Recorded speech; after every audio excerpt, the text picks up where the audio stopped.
بسم اللہ الرحمن الرحیم۔ السلام علیکم ڈیئر فرینڈز، مرحبا ٹی وی میں خوش آمدید۔ اس ویڈیو میں آپ لوگوں تک ایک لیٹسٹ نیوز پہنچانا چاہتا ہوں جو کہ میں نے عرب نیوز پہ دیکھی تھی۔ اس میں اب یہ ہے کہ سعودی عربیہ اب تک کئی شعبوں میں غیر ملکیوں کے کام کرنے پر پابندی عائد کر چکا ہے، اور اب ایک اور شعبوں میں غیر ملکیوں کو نکال کر اپنے شہریوں کو بھرتی کرنا شروع کر دیا ہے، تو اس پہ بات کریں گے۔ اس سے پہلے آپ لوگوں سے گزارش ہے، جن دوستوں نے میرے چینل کو ابھی تک سبسکرائب نہیں کیا وہ یہاں سے سبسکرائب کر دیں۔ تو شروع کرتے ہیں۔ یہ arabnews.com سعودیہ کی ویب سائٹ ہے۔ اس پہ یہ آیا ہوا ہے کہ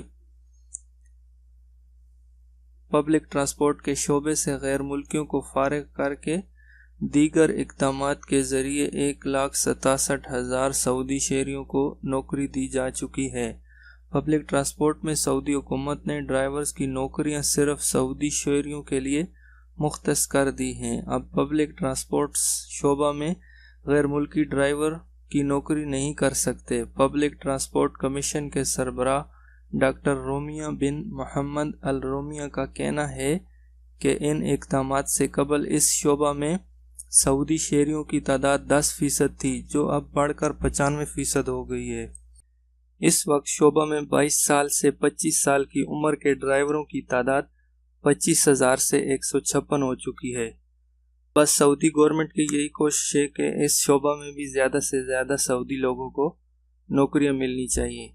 انشاءاللہ نیکسٹ ویڈیو کے ساتھ حاضر ہوں گا۔ اللہ حافظ۔